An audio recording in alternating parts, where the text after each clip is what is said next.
Since 1983, DSLD Land Management has helped Birmingham and the surrounding areas become more beautiful by providing landscape design, build, and installation. With education and experience, David Sharp and his team handle erosion and water movement, as well as helping each client know where every plant, bush, or tree should go. My name is Earl. For commercial or residential landscape design, DSLDlandmanagement.com, 205-437-1012. DSLD Land Management. And this week, George, Earl, where are you? I'm actually in Omaha, Nebraska. Why in the world would you be in Omaha, Nebraska, of all places? I have no idea, other than the fact that somebody I care about is getting married. It's like, I have no idea. Well, that's cool. You're up there for a wedding, huh? Yeah, for a couple of days, and then we should be back next week. Hey, are you a crier? Do you cry at weddings? No, not at all. I do. I'm a sucker. I'm a sucker for, man, I'm also the guy that cries the national anthem. You know, yeah, I'm that dude. What's going on with this now? Now, Mr. Producer actually has the day off. Oh, wow. So he's not here, which means I'm in the control room, and there's a lot of knobs and stuff. So I realize it's like buttons and knobs and so on. And so you'll hear a lot today's show of me going, what the hell's that do? Right? That's pretty much how that's going to sound. But we have so much stuff to cover today. First off, of course, we want to do a little clickbait action, and we want to thank all of you guys for listening to the show, for downloading the podcast, for downloading the mobile app, for just everything that you guys have been doing to support Earl and George. The website is going really well, and yes, I have a new microphone in here, so it's going to be a little weird.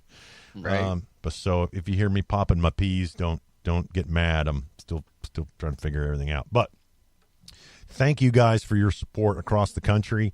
A funny story. I was in San Francisco yesterday, and the guy picked me up, and I got an Uber, right? And the guy picks me up, and he's like, he's listening to a nationally syndicated show. And I get in the car, and he immediately turns it off and turns on this like mellow, Pakistani wedding music or something. I don't know what the heck it was. So, and I was like, dude, you don't have to turn that off. And of course, me being who I am, I'm like, I'm a conservative. You can turn that back on. Turn it up, man. Oh, wow. So well, it turns out he is from El Salvador. He's an immigrant. He's semi-retired. All he does is drive for Uber. And nice. Yeah. And so we're going to the airport, and sure enough, we start talking about politics, and we start talking about radio shows and conservatism and all kinds of stuff. And he downloads the Earl and George show. So excellent. To the Uber driver that dropped me off at the San Francisco airport Thursday, not yesterday, Thursday. Sorry, I get my days messed up. Thursday. Thank you so much for listening, and welcome to the Earl and George show. I'm the guy that paid you a bunch of money to get a ride to the airport. Yeah, it's a really good guy. I mean, we talked about all kinds of fun stuff. We talked about it. We even talked about immigration. We even talked about DACA. I mean, we talked about everything. Now, I got to figure out where I'm at here, because there we are. It's amazing. Buttons and knobs. Okay. Coming up on today's show, we are going to talk about, obviously, the President of the United States was in the UN, and I started to watch a little bit of TV about the president's UN speech. And, of course, Hillary Clinton is out there trying to remain relevant in her old age. She was like, that's not the speech that should have been given, blah, blah, blah, right? I read the transcript. I didn't actually see the president. I read the transcript. We're going to go through it. I might pull a little bit of audio if I can find the stuff I want, which I probably won't. I'm just going to read from the transcript. Absolutely a fantastic speech. Earl, what do you think? Yes, it was a great speech, and it was a really straight to the point. This is what we are. This is what we're doing. It was nice to hear America kind of being America again. So one thing I've noticed as we go through the news cycle is that conservatives, and I want everybody to pay attention to this, conservatives seem to be talking a positive message. Right. And the liberals are the ones comparing Donald Trump and to the Nazis. And now, because of the DACA thing, now the illegal immigrants to the Jews in the 1940s in Germany. Yeah, because that's how you compare them, right? You go from illegal immigrants to Jews being oppressed under Hitler. That seems totally logical. They weren't oppressed. They were murdered. Right. You know, okay, I'm oppressed when I can't park in a handicapped spot. All right? Nobody's going to send me to a gas chamber. So Keith Ellison, the Democrat from Minnesota, and I believe he's the vice chair, deputy chairman of the DNC, made it a amazing comment that really shows how evil liberal minds are. Okay? Because I made this comparison yesterday. My wife and I were talking, and I said, you know what? The liberal mind has a problem with an 11-year-old boy mowing the lawn at the White House, but no problem at all when an 11-year-old boy wants to be an 11-year-old girl. Right. Right? Like, to one of them, it's an outrage. Right? The boy volunteering his time at the White House, complete and total outrage. The boy wanting to be a girl, that's perfectly natural. That's liberal diseased mind thinking. Okay. Also, we'll talk about a little bit of that. Bernie Sanders. Bernie Sanders is in the news, the independent from Vermont, and, of course, the avowed socialist. Just go to his website.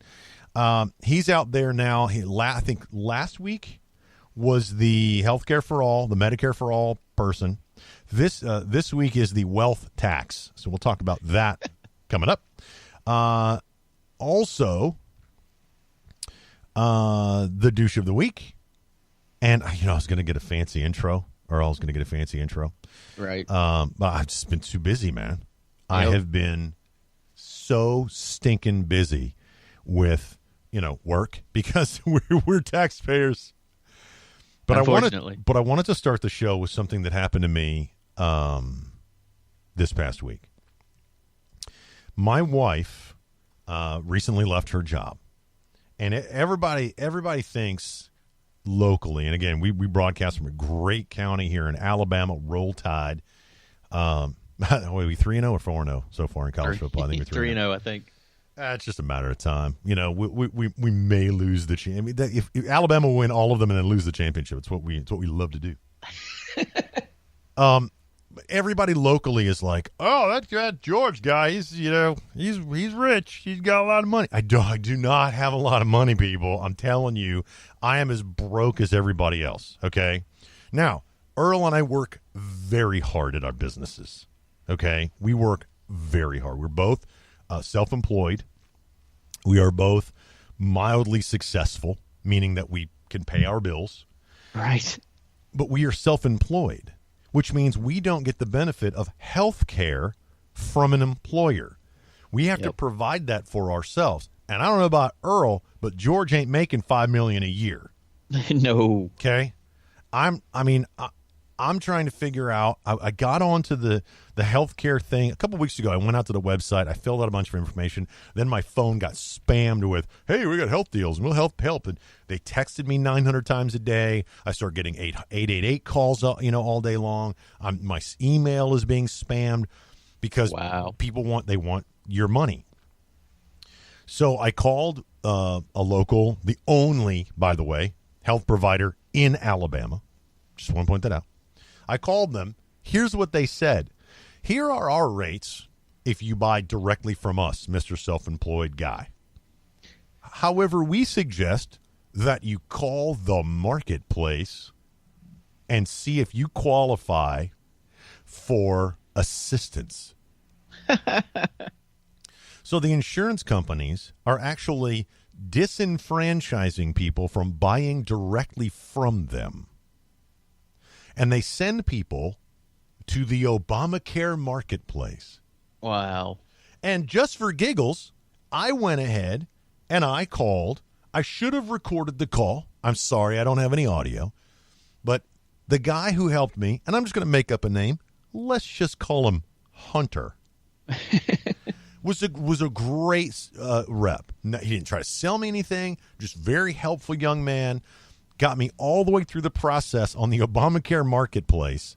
I give them all the information. Two things happen. Oh, a lot of things happen. But one thing happened, and I called him out on it.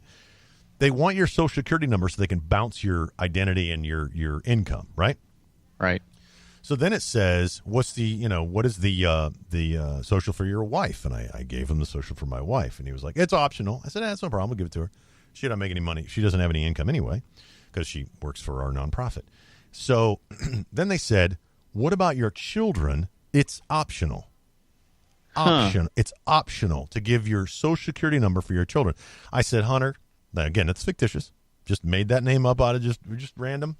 I said, Hunter, I don't know the Social Security number for my kids. I'm good enough. I'm lucky if I remember their birthdays. So I said, I don't know. He's like, it's no problem. It's optional. He clicks next, and immediately a warning pops up that said, you may be required to provide more information based on, to verify identity of this person, this person, and this person. The three daughters that I didn't have their social. And I said, Hunter, that's bullcrap. I said, that's not optional. Don't tell me it's optional and then tell me, well, at a later date I have to provide that. Just make it mandatory. Right. Right? If you say it's optional and I don't give it to you, and then later on you say, I'm not going to give you coverage until you give me this information, then it's not freaking optional. I mean, I'm not an idiot. Right? And I immediately called him out on it. He's like, never thought about it that way. I'm like, oh, man, really? You're right. I said, you do this all day long. You sit there for 8 hours a day and help people through the process because, of course, we can't do it. And so, anyway, called him out on that. We get to the end of the process, and it's like, we're sorry there, Mr. George. You do not qualify for subsidies. Well, no kidding. Could have told you that. So, you ready? They got a bronze, a silver, and a gold, and there's 2 levels of each. I guess 2 bronze, 2 silver, 2 gold. Here are the results for a middle-of-the-road silver package. Brace yourself, everybody. $1,709 a month. Wow. With a $5,600 deductible. Damn. Yeah, I know. Now, that's the first package that actually has copays. $350 emergency, $20 generic drug, $40 doctor, $65 specialty doctor. Okay? Everything from there and below, the bronze packages, don't have any copay, meaning that you pay 100% when you go in for those generic drugs. You pay whatever it is for your emergency visit. And that, of course, comes off your deductible. The bottom package, the bronze package, was $1,332 with a $13,000 deductible. Damn. Which means you pay, like if I go to the emergency room, I break my leg, and it's like $1,600. They got to reset it, put a cast on it, whatever. I got to pay out of pocket $1,600. I'm paying $1,300 a month, but until I hit $12,999, I get zero assistance from the health insurance company. That's insane. Why are you paying $1,300 a month? So here I am at $7. Though the gold packages were like $2,300 a month. So, and all they do is lower the deductible.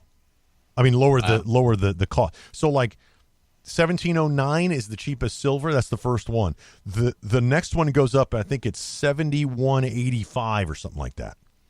And the only thing you get is $5 off a specialty doctor, $350 emergency, $20 generic drug, $40 doctor, and $60 instead of $65. And I said, why would people pay $185 more for a $5 discount on a specialty doctor? I said, who came up with these plans?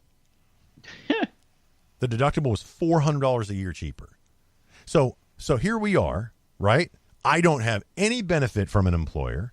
I have to spend, brace yourself, $21,947 per year. Damn. In principle. Anything outside of that doesn't include all the copays. That doesn't include anything outside of that comes off the deductible. $22,000 a year is what the government wants from me for health care. Is what the insurance companies want from me for myself and 4 dependents. Wow. Okay, let's just throw some numbers out there, and we're about to take a break. We're just going to throw some numbers out there, just for giggles. Okay, let's assume I make an even $100,000. Now, right. Everybody out there is like, "Whoa, $100,000, dude! I wish I made $100,000." Okay, that's 5 human beings. 5. That's not like George makes $100,000 and his wife and kids. No. 5 human beings. Okay, and I am responsible for all of them. I'm not going to tell you what I make, but let's just use a round number and say $100,000. Okay, that means if I paid $22,000 a year in principal in premiums only, that's 22% of my income. Yep. Now, at $100,000, what tax bracket am I in? 1%. I'm in what? 28 to 30% or 35? Am I in the 35%? I think it's the 30% tax bracket, 28, something like that. Let's just say let's say I'm in the 20% tax bracket at $100,000 a year gross. Okay? All of a sudden, over 40% of my income is gone. Yep. Gone. Now, my house payment, let's just, again, use easy numbers. $1,000. Okay, that's $12,000 a year.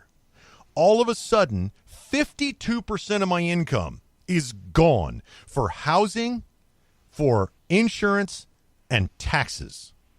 And you haven't eaten yet. Oh, no. I haven't even paid the light bill. All right. I got car payments, car insurance, light bill, college for 2 kids, food, right? Business, because when the business is short, the owner dumps money into it. Right. Oh, no, but, this business is making a lot of money, right? That's how it is. So people don't understand, like, how do people who make $65,000 a year exist? I don't know. Well, here's how it is. When they go to the marketplace, and this is, we're going to take a quick break here. When they go to the marketplace, it is, you qualify for a subsidy. Your premium is $285 a month. Wow. Now, they have a family of 5. They're a single income family. Where do you think that $1,300 comes from? Where? This guy. Yep. That's all they do. This is the definition of wealth redistribution. It's craziness. All right, when we come back, we will get into the president's UN speech. Unless you want to talk about your health care. No, I'm good. Okay. We'll be right back. We'll talk about the president's UN speech. Tell your friends. Tell your neighbors. It's Earl and George. Aged Conservative Talk. We'll be right back, everybody.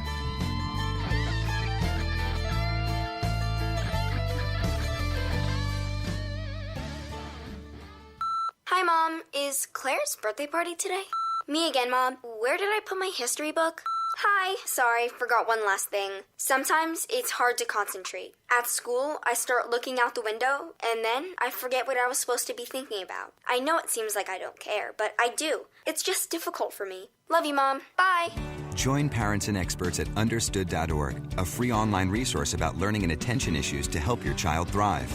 Brought to you by Understood.org and the Ad Council. This is Mario Andretti. You know me as a race car driver, but I'm also a Meals on Wheels volunteer. I've raced against the sport's biggest personalities, but I've never met more vibrant, amazing people than the seniors served by Meals on Wheels. You can make a difference by dropping off a hot meal and saying a quick hello. So, America, let's do lunch. Volunteer your lunch break at americaletsdolunch.org. This message brought to you by Meals on Wheels America and the Ad Council.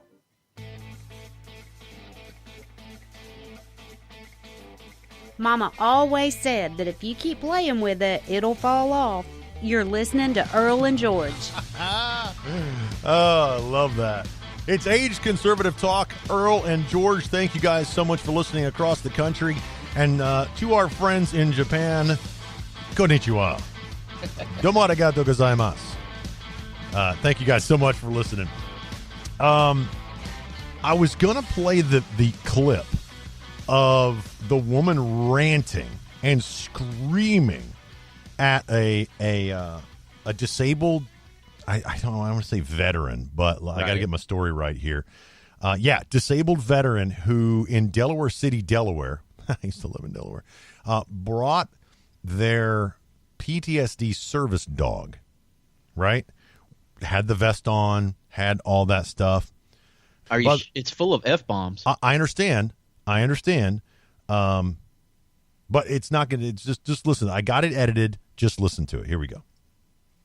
And it's probably going to play. I'm not going to keep my opinion to myself. I'm going to voice it just like I did. There's nothing you can do about it. No, it's nothing. It's okay. I'm leaving because the food is nasty and there's a dog. So what? What do you want to do about it? Nothing. All right. So the PTSD dog is just perfectly fine standing there doing it. And this woman is freaking out. He's alive because he fought for our country. You know? Thank you. Yeah, for real. Like disabled America. Listen to what she says. Congratulations! Congrats! So did my husband's dad! My husband's dad did too! What's your point? Because he's alive! My husband's dad fought for so did we! That's why he has a dog! So what? It's still nasty to me! I don't care! No, it's not! It's nasty to me! You can't... Like did the dog go to the bathroom or something in the restaurant or something? I would have a problem if I was sitting there eating and a dog just takes a giant dump next to me or something, right? I'm gonna have a problem with that. But I mean, if there's a dog, I don't care. I mean, I go to church and there's a woman who has issues with her eyesight. Her dog name is Luna. She brings her dog to church all the time. It's a great dog. We're not like freaking out like that dog's in church. Blah blah blah. It's crazy, man.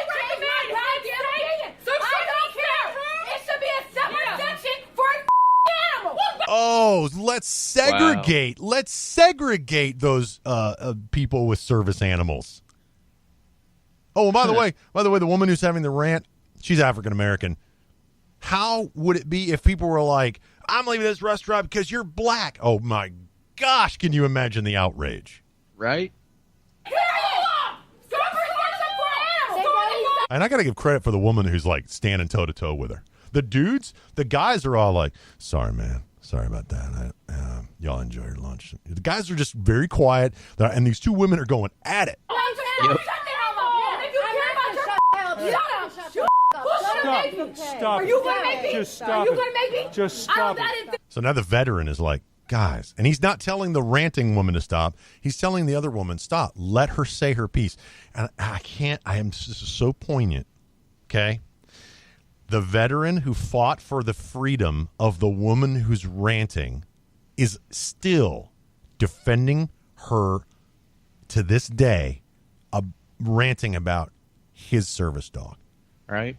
I just want that to sink into everybody. As an American veteran, I know my job, my responsibility was to stand up and defend people's right to free speech, especially when I disagreed with them. This disabled veteran who took his dog to the restaurant is still doing that for a woman who's screaming about him. Yep. It's enough. I didn't think so. I didn't think so. Hey, it's enough. hey. I didn't think so. What do you want to do? Hey. Nothing, so shut the hell up. Hey, why don't you just up for 30 Nothing, seconds? so shut the hell up. Like I said, it's Why don't you just stop and just calm down? Then you have a choice to go someplace else. He's trying to diffuse the situation. He's not fighting back. He's like, look, just calm down for 30 seconds. She came over here. You got a choice to go someplace else. What the hell do you think I'm doing? Until the behind you stopped me, I was happily moving somewhere else.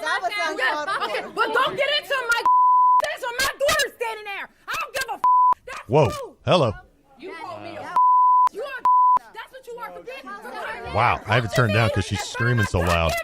You're murdering you in a nice manner. No, you didn't approach. No, you. And by the way, the other woman's right. It is the law. You can't bar someone with a service animal from coming in your place of business. I believe it's the American with Disabilities Act that allows him to take his service animal into. So she's freaking out about a law that is that is perfectly legal to be in that establishment. And by the way, I'm halfway through the video and I can't stand any more beeps, to be honest with you.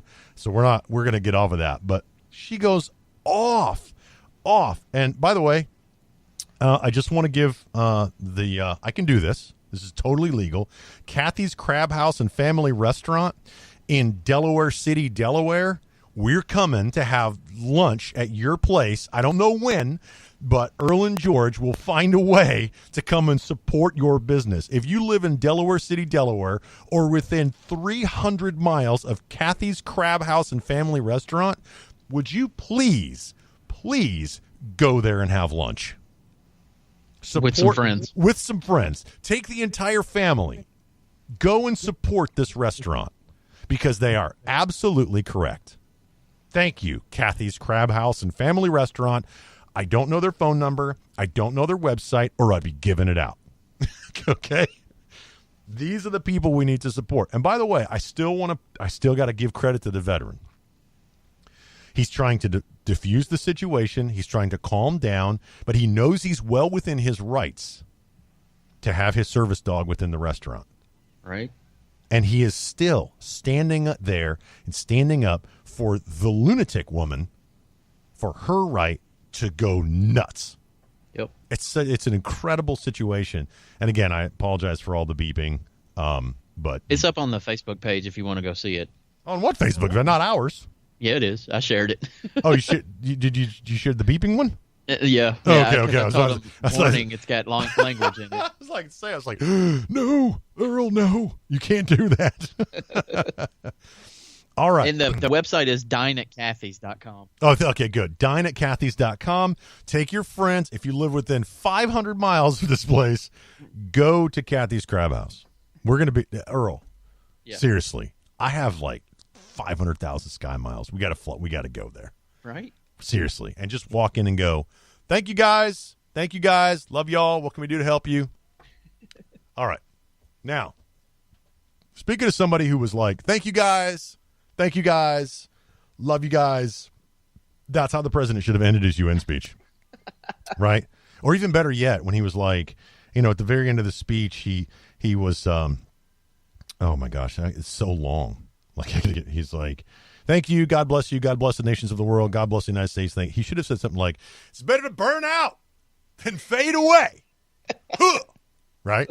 Peace. Drop the mic. Yep. Because his speech was so stinking good. When you let the president's speech writers write a speech and the president follows the speech, there was one point that I can find where he went off book, right? And he was like, fortunately, the United States has done very well since Election Day last November 8th. The stock market's at an all-time high. And he pauses. A record. And that's right there. When he pauses and he goes off book, everybody goes, they hold their breath. Don't do it. And he gets right back on it. Oh, by the way, I posted something. Did you see what I posted on the Facebook page? If you haven't been to Earl and George, go to Earl and George, like our Facebook page, share it with all your friends. And that way you can share our post about all of the liberals should go to the country of Nambia because they have really good health care. Just if you don't know what we're talking about, go listen to the president's speech. It's pretty funny. Because I've never been to Nambia. Earl, you ever been to Nambia? Nope. I've never been to Namibia either, but I hear they got really good health care in Nambia. So what part about the speech really hit you? I like the fact that he kept referring to Kim Jong-un, or whatever the dude's name is, as Rocket Man. That was a little childish for me. I actually didn't like that. I like it when a president is presidential and speaks in foreign policy from a professional standpoint.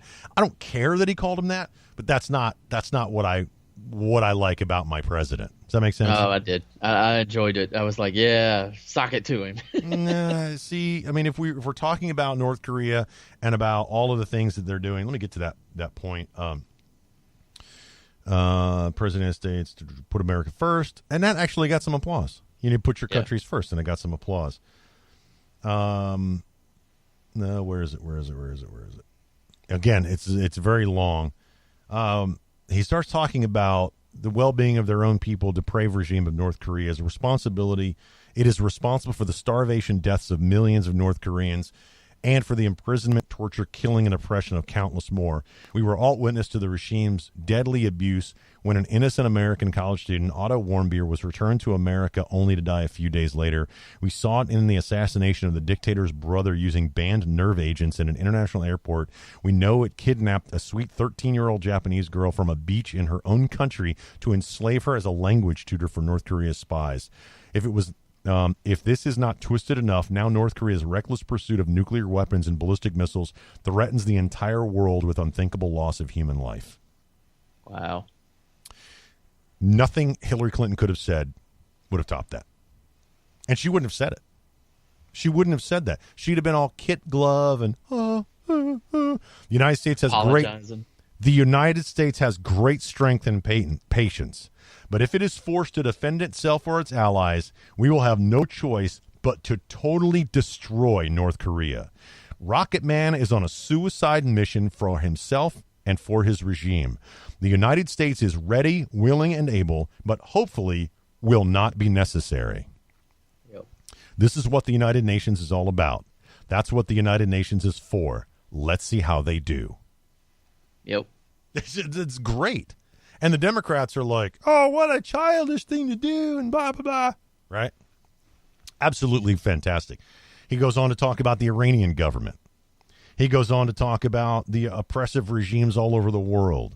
He talks about last year he was in Saudi Arabia talking with 50 Arabian and Muslim nations about curbing Islamic extremism. And isn't it nice to have a president that is not afraid to say the words Islamic extremism? Yes. Man, we will stop radical Islamic terrorism because we cannot allow it to tear up our nation and indeed to tear up the entire world. We must deny the terrorists safe haven, transit, funding, and any form of support for their vile and sinister ideology. Fantastic. Absolutely fantastic. He goes on, and it was interesting to see Hillary Clinton on Colbert. Everybody's like, oh, Stephen Colbert is a conservative. He's a Catholic. Yeah. Makes your stomach turn, doesn't it? Yes, it does. He goes on to talk about the salute of the United Nations, seeking to address the problems that cause people to flee from their homes. And the United Nations and the African Union led peacekeeping missions to have invaluable contributions in stabilizing conflicts in Africa. Well, guess who paid for that? We did. Yeah. Yep. That's one of the biggest things. Oh, your phone's going off. Yeah, I heard it. I'm sorry. Here's one of the things that I kind of wanted to touch on because he's absolutely right. And this is one of the things he talked about in his campaign. For decades, the United States has dealt with migration challenges here in the Western Hemisphere. We have learned over the long term, uncontrolled migration is deeply unfair to both the sending and receiving countries. For the sending countries, it reduces domestic pressure to pursue needed political and economic reform and drains them of the human capital necessary to motivate and implement those reforms. For the receiving countries, the substantial costs of uncontrolled migration are borne overwhelmingly by low-income citizens whose concerns are often ignored by both media and government. Wow. When was the last time you heard a president speak like that? I don't remember. I don't remember one either. Reagan is what, I mean, I'm not comparing the two. Now, before everybody sends in the hate mail, by the way, you send it to Earl at earlandrew.com. Before anybody sends the hate mail, I'm not comparing Donald Trump to Ronald Reagan, not by a long shot. But he's right. He's right. Okay, blah, blah, blah, blah, blah. Where's the part about the money?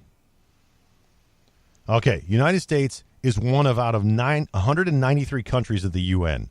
And yet we pay, I'm quoting the president's speech, yet we pay 22% of the entire budget and more. In fact, we pay far more than anybody realizes. The United States bears an unfair cost burden, but to be fair, if it could actually accomplish all of its stated goals, especially the goal of peace, this investment would easily be well worth it. Yep. He just spoke for all of the Americans, for every American citizen. All of us would say that.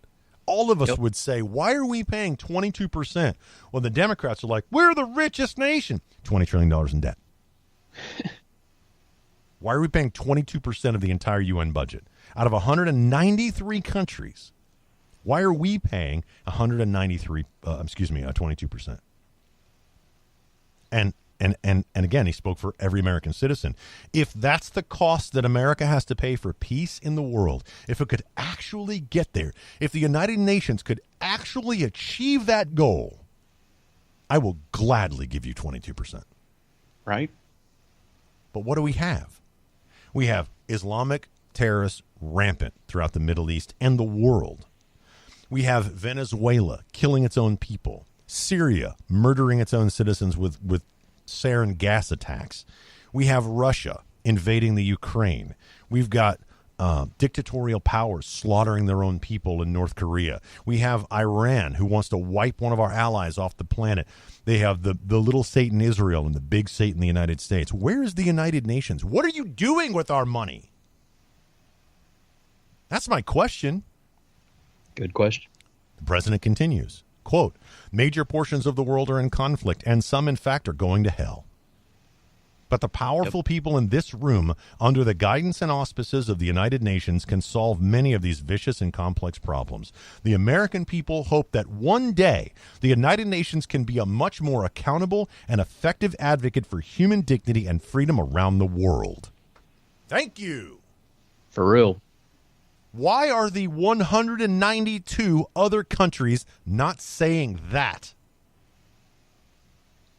Because they benefit from our budget. Yep. Absolutely. All right, we're going to take a quick break. And again, we are like running out of time. We're going to take a quick break. When we come back, we'll get back into the speech. And Earl, I'm going to let you kind of continue because I know there were 4 or 5 things that you want to talk about. I actually didn't get through the entire speech. I wish I had read the whole thing. We'll be right back. It's Earl and George. Don't go anywhere. Live from Alabama and somewhere not Alabama. Omaha, stinking Nebraska. Thanks for listening. Yeah. Hey, we'll be right back.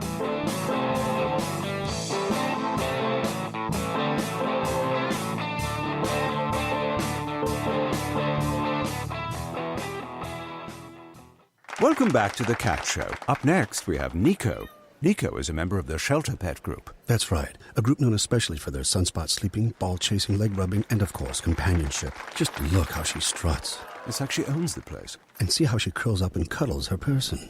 The pitch on her purring is simply perfect. Nice one. Fantastic cat. But really the best way to know an amazing shelter pet like Nico is to meet one. Visit theshelterpetproject.org today. Adopt. Brought to you by Maddie's Fund, the Humane Society of the United States, and the Ad Council. This message is for all of you sitting in the passenger seat. And apologies if it gets a little uncomfortable. But how does it feel to be at the mercy of someone who thinks a random text is more important than your life? Someone who takes their eyes off the road while speeding along in a 3-ton hunk of steel. Freaky, right? Well, why not just ask them to stop? Or better yet, volunteer to text for them. It might be a little awkward, but believe me, you'll live. Learn more at stoptextstoprex.org. Brought to you by the Ad Council and the National Highway Traffic Safety Administration.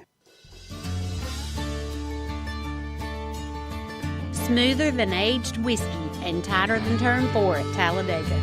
Earl and George. They're 3 wide in Talladega. It's Earl and George, aged conservative talk. Be sure to go out and download our app. If you're listening right now on Spreaker, thank you so much. Again, you can call the number, 800-684-9925. We're not going to pick up. We're kind of busy, doing a radio show and everything. But eventually. And again, Mr. Producer's not here today. Hey there, Miss Jan Corbett. How are you? Would you go in there? Go in there? I love when people just randomly walk in the studio while you're doing a show. And again, people around the country are like, who's Jan Corbett? Long story. Anyway, the back to the president's speech. Earl, I asked you earlier what was like the biggest thing. I think that, you liked the fact that he called the zit on a pig, Kim Jong-un, right, Rocket Man. But can we get into some policy? What part of the speech did you like about policy? Well, I don't know if it was necessarily policy or not, but I liked when he was talking about the whole socialism and how it was bad for every country and it's never worked out. I think that was kind of a stab or kind of an attack to the people in our country because they clearly want socialism to work here, and they're desperately trying to turn us into a socialist country. So I think that was good that he put that into his speech and was able to kind of, quote unquote, get in front of it for that part of it. Are you talking about when he was talking about Nicolas Maduro?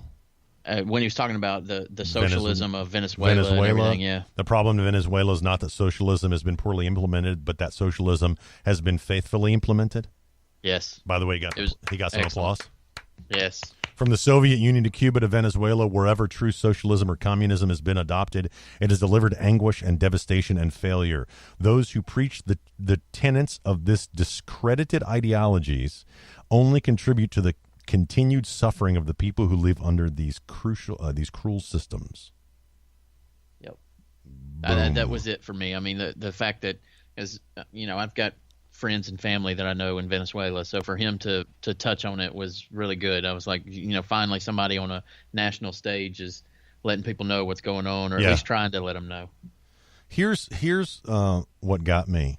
At the very end of the speech, right, he references John Adams, which I love John. I'm a huge John Adams fan. Okay. Here's what he says. One of the greatest American patriots, John Adams, wrote that the American Revolution was, quote, effected before the war commenced. The revolution was in the minds and hearts of the people, end quote. That was the moment when America awoke. When we looked around and understood that we were a nation, we realized who we were, what we valued, and what we would give our lives to defend. From its very first moments, the American story is the story of what is possible when people take ownership of their future. The United States of America has been among the greatest forces for good in the history of the world, and the greatest defenders of sovereignty, security, and prosperity for all. Now we are calling for a great awakening of nations, for the revival of their spirits, their pride, their people, and their patriotism. History is asking us whether we are up to the task. Our answer will be a renewal of will, a rediscovery of resolve, and a rebirth of devotion. We need to defeat the enemies of humanity and unlock the potential of life itself. Our hope, isn't that great? Our hope is a world of pride. Our hope is a world of proud, independent nations that embrace their duties, seek friendship, respect others, and make common cause in the greatest shared interest of all, a future of dignity and peace for the people of this wonderful earth. This is the true vision of the United Nations, the ancient wish of every people and the deepest yearning that lives inside every sacred soul. Excellent. He continues, this is fantastic. So let this be our mission, and let this be our message to the world. We will fight together, sacrifice together, and stand together for peace, for freedom, for justice, for family, for humanity, and for the Almighty God who made us all. Thank you. Thank you. I mean, that last minute, whoever wrote that speech is fantastic. Absolutely fantastic. And here's the sad question I have to ask you, Earl. All right. How many deaf ears did that land on? Too many. The left was criticizing that. How can the left, how do they sleep at night? We're criticizing what the president said. It's for all of us. We must live together, stand together, sacrifice together. And yet they can't let them have a victory. My mother and I were fighting about this healthcare thing the other day. My mother is a leftist, lesbian, California, Dianne Feinstein liberal. Okay? She is so far opposite of my political spectrum. We respect each other's beliefs. But she is so far outside of where I am in my life. And we were fighting about this thing after I talked about the healthcare thing. And she's like, well, the Republicans can't do blah, blah, blah. And I was like, but the Democrats are the ones who put us in this position. Right. And because the Democrats, who even admit that the system is failing, can't let their opponents have one victory, they would rather hurt 300 million Americans by letting the system fail than hurt as few Americans as possible by dismantling it piece by piece.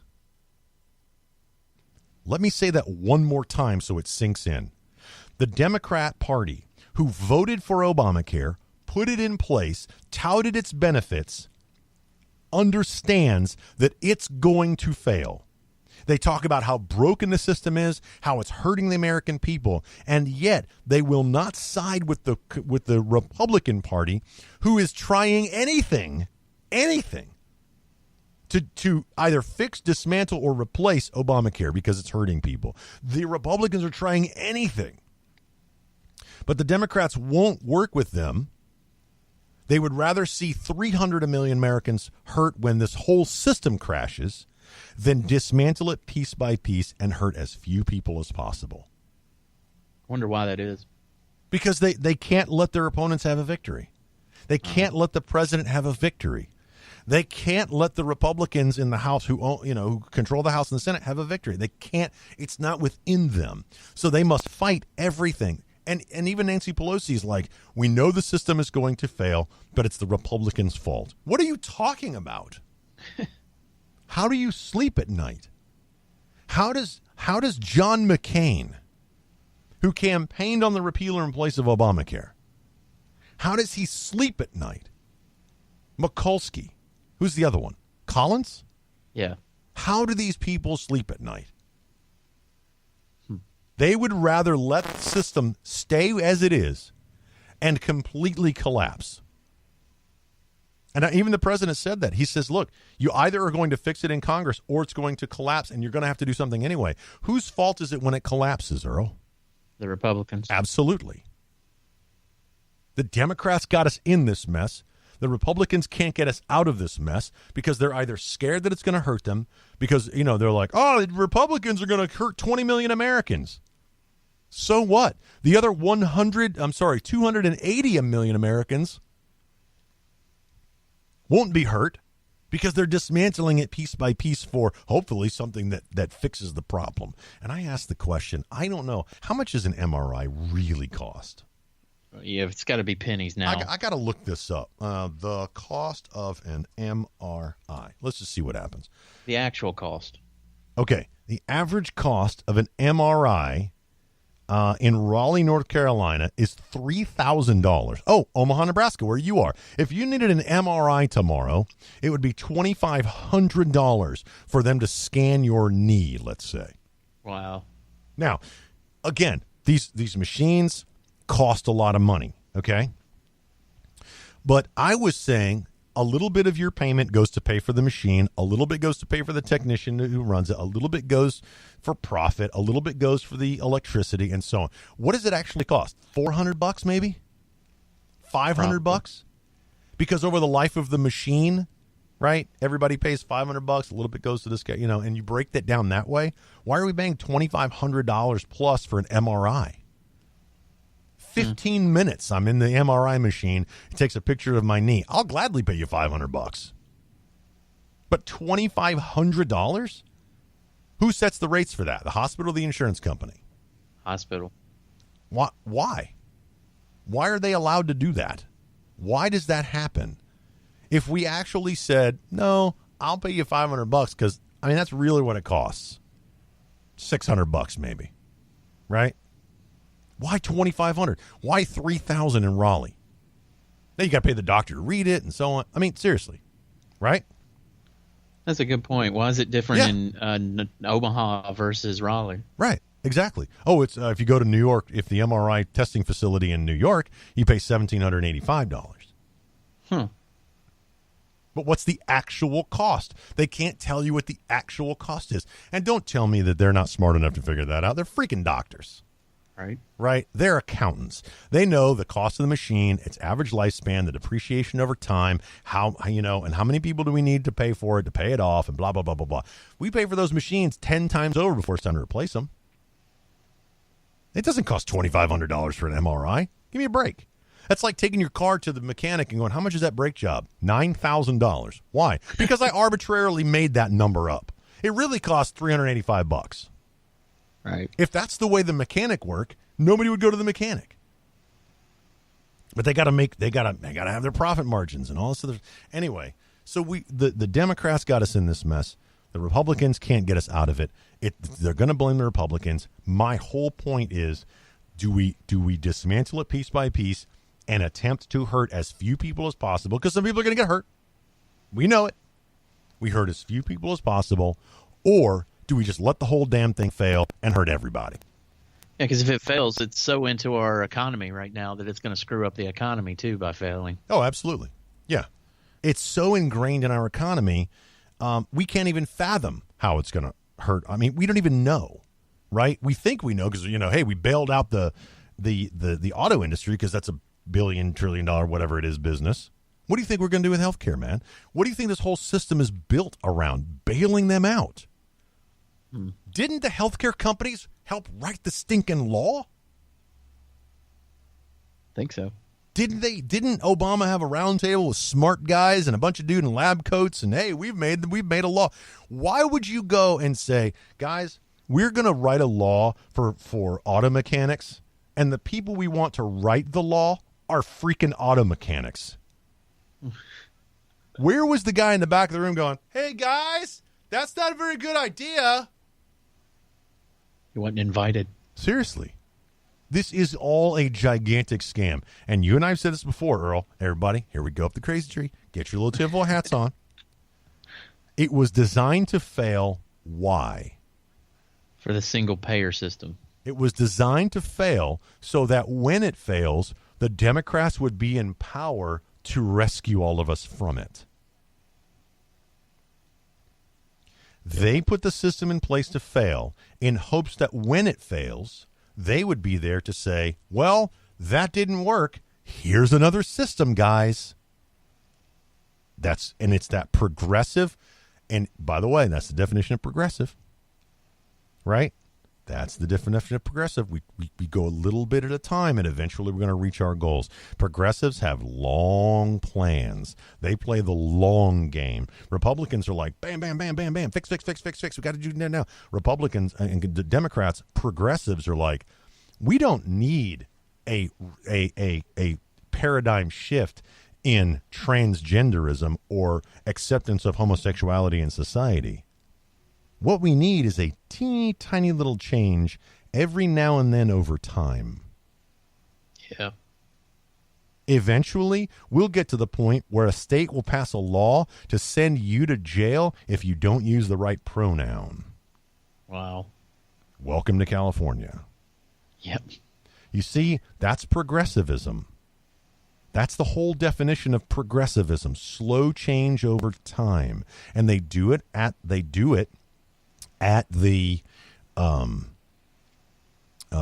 oh my gosh, not the ballot box, but they do it through legislation, right?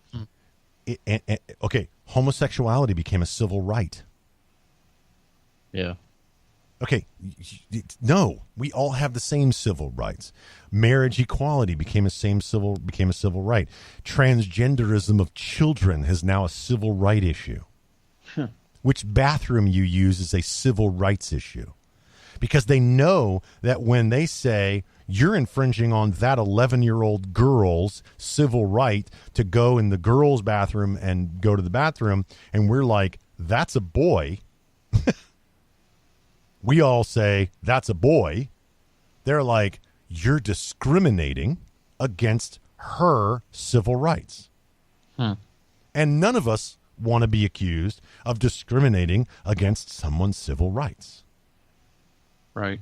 It's the progressive ideology. It's the progressive movement. Small, tiny little changes over time. Or let me ask you, where was the homosexual movement 30 years ago? Non-existent. Oh, it was. It was there. It was there. Not to the way it is now. No, of course not. Why is it different now 30 years later?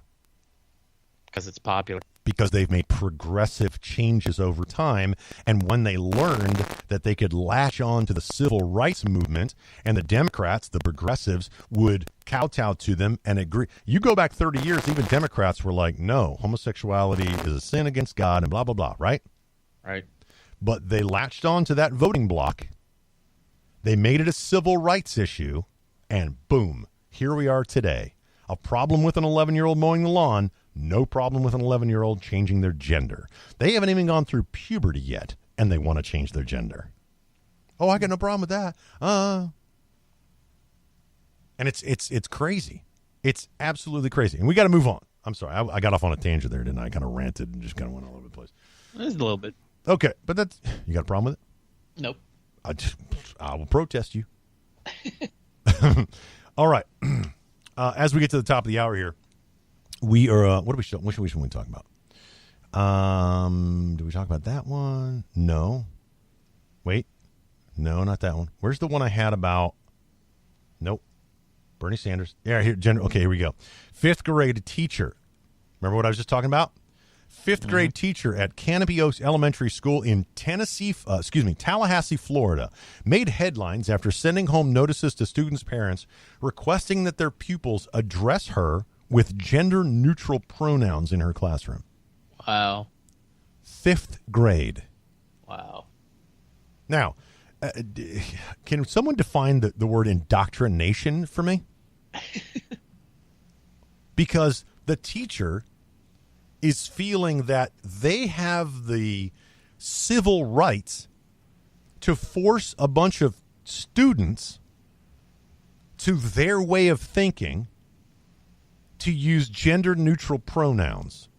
Chloe Bresick, who teaches math and science, a math and science teacher, sent a letter home which read, quote, "One thing you should know about me is that I use gender-neutral terms. My prefix is mix, MX.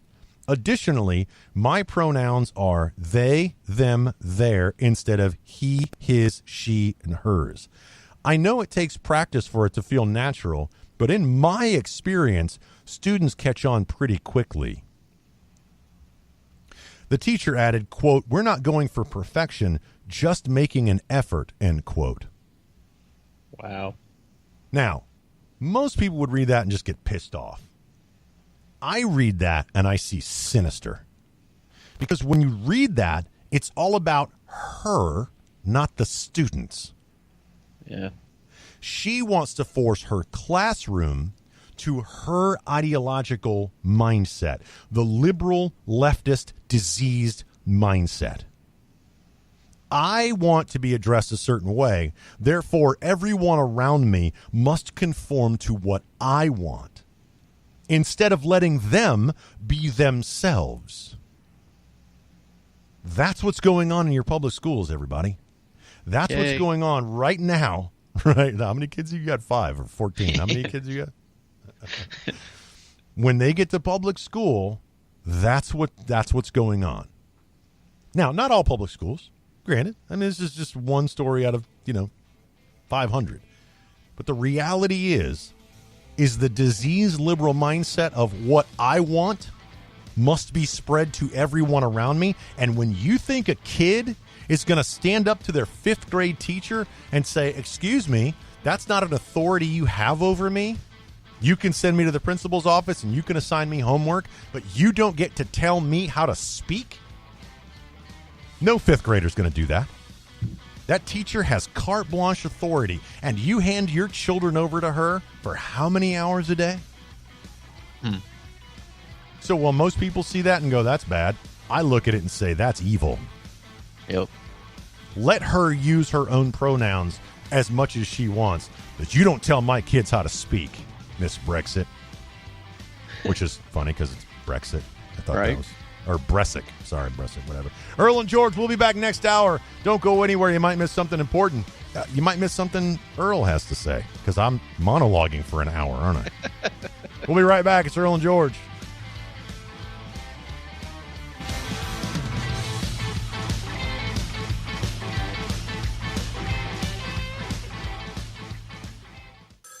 Ranger Station. I'd like to report a bear hug. Okay. I put out my campfire and Smokey Bear hugged me. So you drowned the fire, you stirred it, drowned it again, and felt that it was cold? Uh-huh. Yep, he's just letting you know you did good.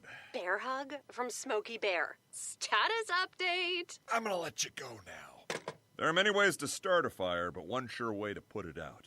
Learn how you can do your part at SmokeyBear.com. Sponsored by the U.S. Forest Service Ad Council and your state forester. Chris, you're not acting like a grown-up in our relationship. Am too. There's your comic book collection, the race car bed. I'm young at heart, but I put money into my 401k every paycheck.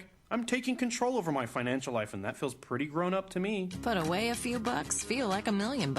For free ideas and easy ways to save, go to feedthepig.org. That's feedthepig.org. Are those footy pajamas? This message brought to you by the American Institute of Certified Public Accountants and the Ad Council. Listen, as a hiring manager, I've got to tell you, the best job candidate isn't always the typical candidate. Sometimes they're a grad of life. Meet the grads of life. Young adults of unique determination and experience. An ideal fit for your company in an entry-level position, internship, or mentorship. They might not have every qualification you typically look for, but they're exactly who your company needs. Sometimes the best candidates aren't the ones you're used to. Go to gradsoflife.org to learn how to find, cultivate, and train this great pool of untapped talent. Brought to you by the Ad Council and gradsoflife.org.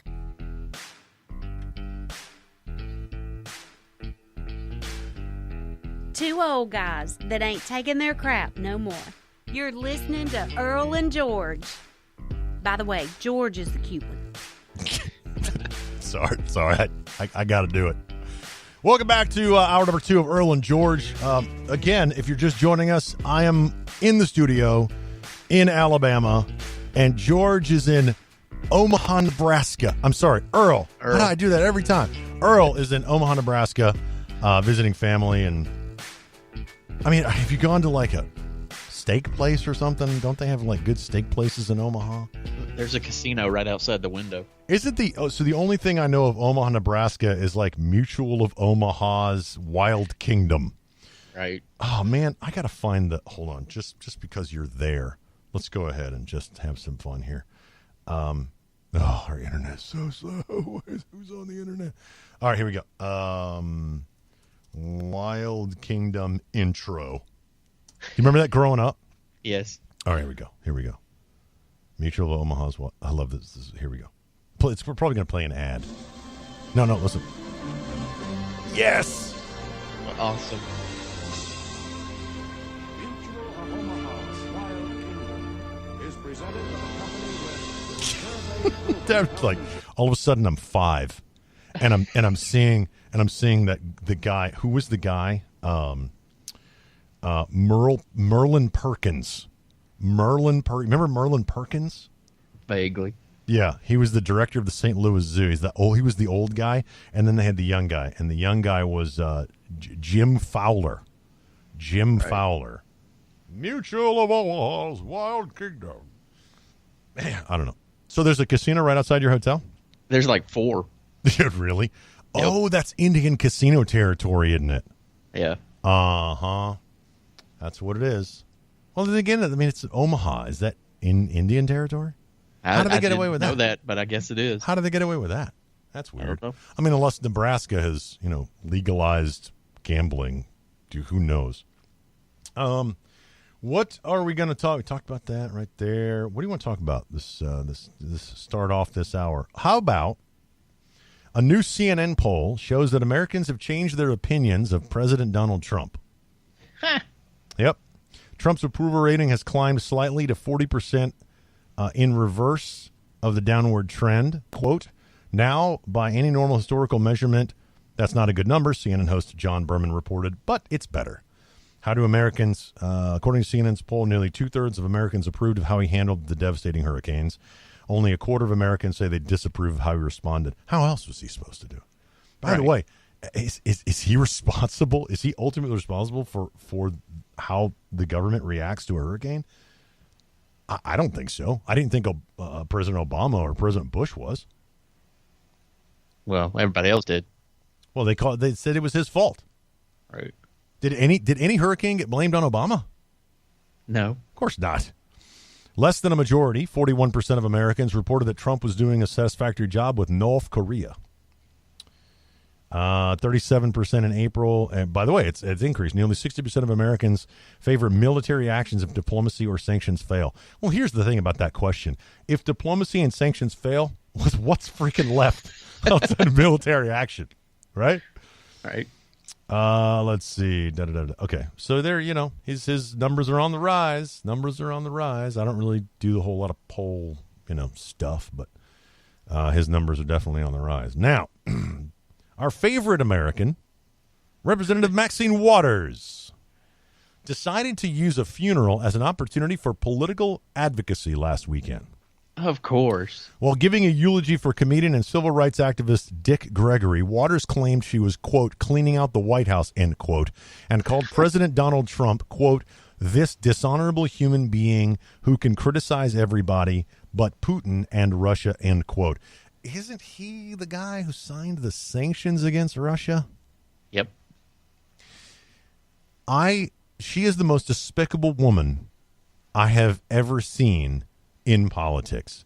She can't tell the truth. And when she does, when someone asks her a truthful question, she always has a response to be like, but blah, blah, blah, blah, blah. Right? So she was using that's good political talk when you can use a eulogy to hammer the president. Never let a tragedy go to waste. No, never. Good old It's Rahm their Emanuel. playbook. Yep. Well, let's talk quickly about Hillary Clinton. She was out talking about the Electoral College, and I think you and I talked about a little bit about it offline when we said that since George W. Bush won re-election, the Democrats have been screaming about the Electoral College. Yeah. Interestingly enough, they will go on the media. Hillary Clinton, just as an example, went on network media talking about the Electoral College and how it needs to go and so on. Let me see if I can find her clip. Let's see. Hillary on the Electoral College. Let's see if I can find that real quick. I want to see. Oh, here we go. Hillary Clinton, time to abolish the Electoral College. I kind of want to hear what she has to say. I didn't actually listen to her thing, but let's see. This is from Time. Let's see what happens here. It's probably going to be an ad. Is it an ad? Hillary Clinton, it's time to abolish the Electoral College. Is it going to play or no? What is this thing doing? Oh, music. Too many women and too many young women labor under the belief that if they aren't perfect, they're not good enough.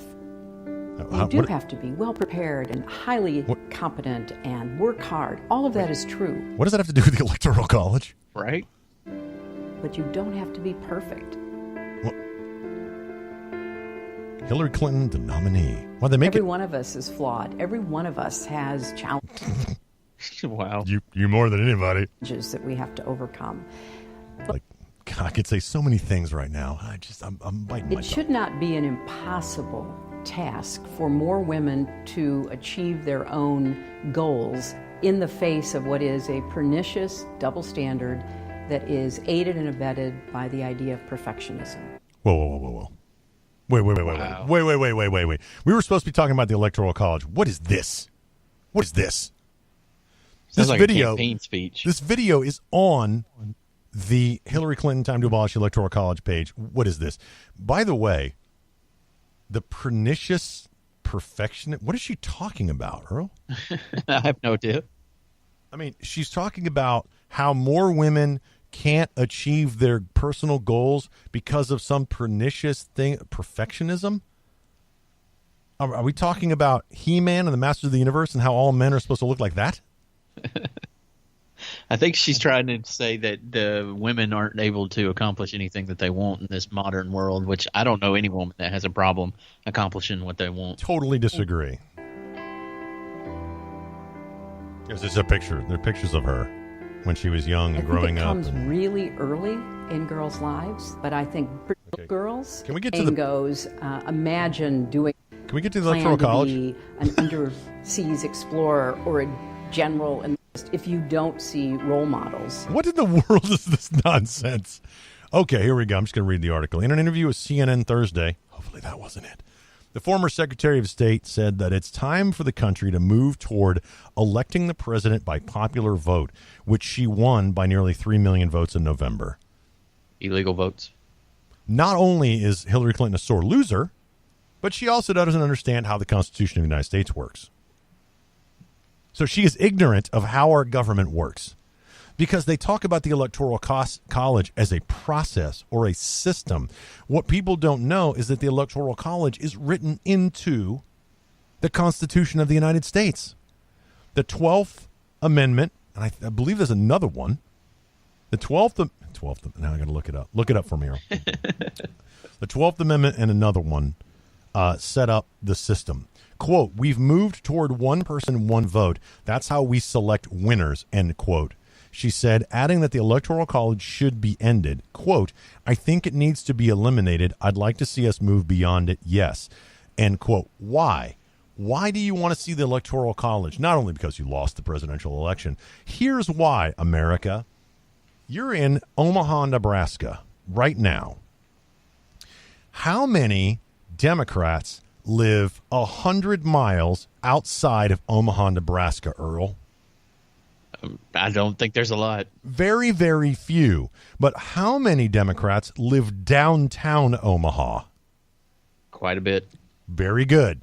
The majority of Democrats live in clusters of urban areas. Okay? San Francisco, Seattle, New York, San Antonio. They live in the majority, the major cities in the country, which means if we went to a popular vote system. By the way, there's no such thing. There is no such thing as a popular vote. Don't let them tell you there is. It doesn't exist. It is something they made up. Okay? It is not written into the Constitution. It does not exist in any system of our government at all. They have made up this popular vote thing. And the reason they did it, it's called NPV. If you want to hear about it, and they're going to say all great things about it, look up NPV or National Popular Vote on Google. What they want to do is they want to take away all of the votes in between the major cities. Our system of election right now makes a candidate for national office, especially the president, makes those candidates travel to every little burg and ville in between the New Yorks and the San Franciscos, the so-called flyover states. A Democrat needing to win a national popular vote will never come to Wilsonville, Alabama. They won't do it. They'll go to New York, San Francisco, Seattle, and they'll get all the major population areas of the United States. If you look at the county-by-county breakdown map of the elections, because that's how elections are handled, county by county, state by state, that's how it works. The majority of Republican votes come outside of major urban areas. So without those major cities, the Democrats would have very, very few votes. But they know with a national popular vote, all they need to do is get those cities to campaign in. That's where they would spend their campaign dollars. They wouldn't do it in the little towns. So economically, they can spend fewer dollars, hit the most number of people, and get their votes. It would completely revamp the way that the United States elects its national official, its chief executive, and it is a horrible, horrible idea. And here's why. We are a republic. In a republic, the little guy has just as much electoral power as the big guy. Think of the I'm sorry, go ahead. No, I was going to say, yeah. No, keep going.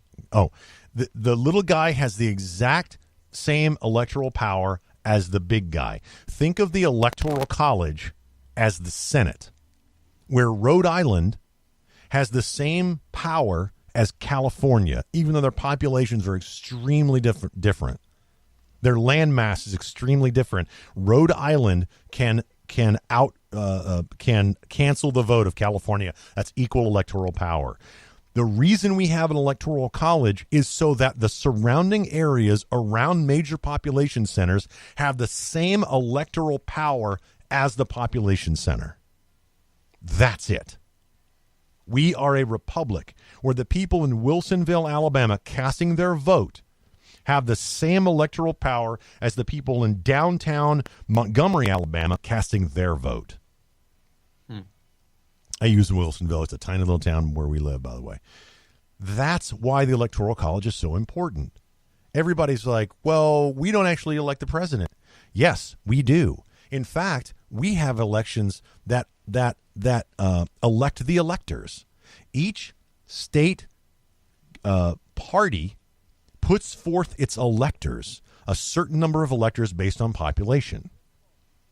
So the Alabama, there are the same number of Republican electors as there are Democrat electors. And whoever wins in that state is given that party's electors. Those electors go off to the Electoral College. That's how it works. And when they hit 270, they win. But if it was a national popular vote, the people in Wilsonville would cast their vote, all, 850 of them, and the Democrats in Montgomery, all 480,000 of them, would elect the president of the United States. And because each urban area is owned by the Democrats, literally every single state in the country would vote for the Democrat. That's why we can't have a national popular vote. Because if you're talking about, she even said, one person, one vote. That is so sinister. Because she knows that the population of Omaha, Nebraska is greater than the population outside Omaha, Nebraska. She knows that San Francisco, Sacramento, and Los Angeles, those three population centers, far more people than in between those three population centers. And they own them. No wonder why even have the popular vote during the election? There is no such thing as a popular vote. They've made it up. It doesn't exist. I know, but on all of the coverage and everything, they've got the popular vote showing. That it's not real. It means nothing. They're like, she won the popular vote. There is no popular vote to win. That's what they should be saying. They've bought into this, hey, we're a modern technologically advanced country. One person equals one person in their vote. But the reality is a national popular vote discounts and disenfranchises all of the people that don't vote in the major population areas. And they know it. That's why this is so evil. You can't have a republic. By the way, do you know what it's called when the majority outvotes the minority every single time? Democracy. Exactly. It's called a democracy. That's what they want. That's what they believe. That's why they've been telling school children for generations that we live in a democracy. We don't live in a democracy. We live in a constitutional republic. If we lived in a democracy, we would have no Senate and no electoral college. We probably wouldn't have three branches of government. We'd have one. We live in a constitutional republic, and we need to constantly remind people like Hillary Clinton, who, by the way, knows. Did you look up the 12th Amendment? Yeah. What is it? It's not only the 12th Amendment where it talks about the Electoral College, but it's also the 14th is mentioned and the 24th, I believe. Okay. But it's clearly spelled out in the 12th Amendment. Yeah, right. So here's what it would take, Hillary Clinton, Miss Lawyer, Secretary of State, former candidate for President of the United States. It's easy to go on CNN and whip up your listener, your supporters by saying, we need to get rid of the Electoral College. It sounds so easy to do. Sure, it's only going to take 2/3 majority of the Senate and the House and a 3/4 majority of the states to ratify it. Because in order to get rid of the Electoral College, it's going to take a constitutional amendment. There is no other way to do it. None. Zero. You can't do it. Even with this national popular vote movement that's going on, and there are states that are out there saying we're going to go to a popular vote, right? They still have to follow the electors. They still have to go to the Electoral College. That's bad enough. What they're trying to do is circumvent the Constitution. They're trying to get the states to say, we're going to do a popular vote within our state, and the person who wins the popular vote gets those electors at the Electoral College. They don't want to get rid of the Electoral College because they know they can't, because it takes a constitutional freaking amendment. Right. So what do? Circumvent the Constitution by telling the states have the responsibility of coming up with their own method of electing officials. So when the state legislatures say we're going to go to a popular vote, they're circumventing the United States Constitution by taking away the votes of the little guy. Huntsville, Birmingham, Mobile, and Montgomery will elect the national candidate. Now, they're still going to say, well, that's going to go off and they'll give them their electors. Of course, Democrats want that in the state of Alabama. All 5 of them want that because they'll elect a Democrat every single time. In fact, every state will.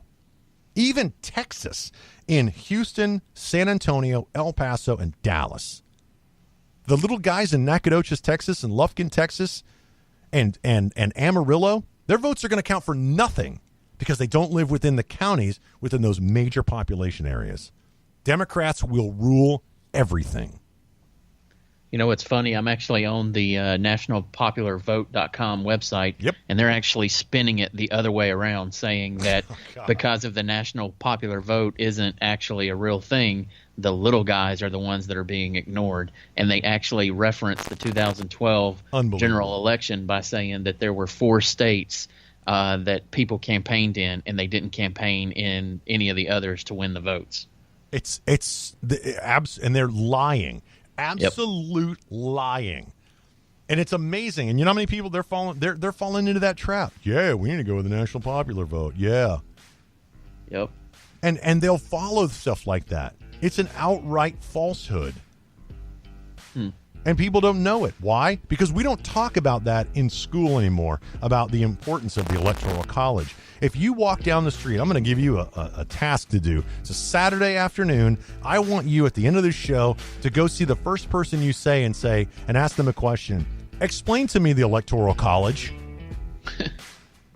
In fact, go ask the first 5 people you meet after listening to the show. Say, can you explain to me? I guarantee you that 3 of the 5 can't name the 3 branches of government, let alone how our national candidates get elected. It's craziness. But hey, CNN, Democrats are going to get their way because they will lie, cheat, and steal to beat you. Yep. It's Earl and George, Aged Conservative Talk. We will be right back. Don't go anywhere, folks.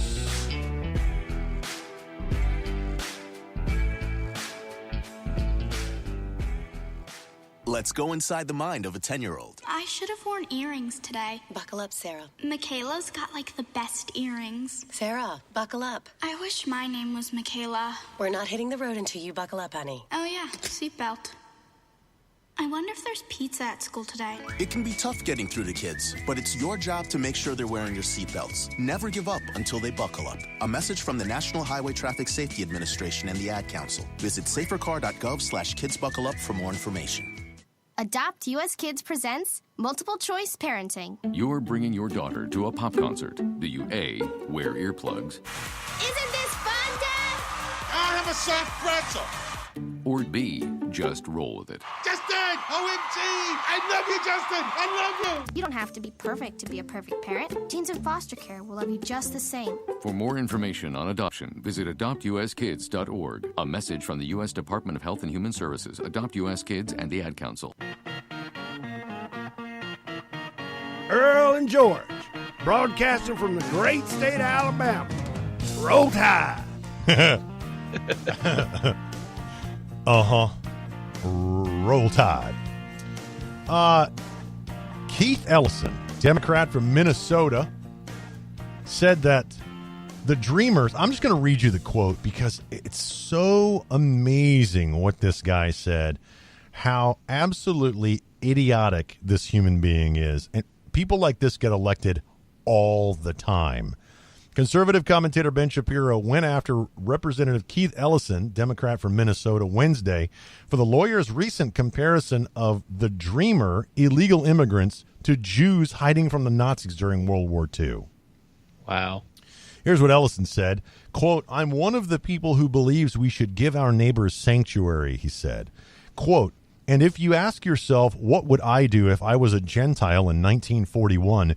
If my Jewish neighbors were under attack by the Nazis, I would give them sanctuary, ? you might be about to find out what you would do. Would you pass the moral test, or will you fail it?